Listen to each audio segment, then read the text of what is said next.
আহিলোঁ আজি মই দুপৰীয়া কি বনাওঁ আপোনালোকক দেখাই আছোঁ। আপোনালোকে চাই থাকক, মই দেখাই আছোঁ হা কি বনাওঁ আজি। ফল, বিলাহী আৰু পিঁয়াজ আৰু সৰু মাছ। কি মাছ জানেনে?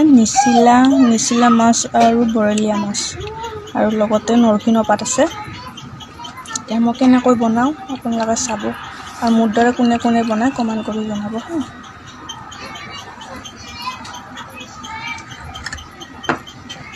প্ৰথমতে মই এতিয়া তেল দিলোঁ, অলপ তেলটো বেছিকৈ দিম আৰু অকণমান দিওঁ। তাৰপিছত এইখিনি গোটাইখিনি ফল, বিলাহী, পিঁয়াজ আৰু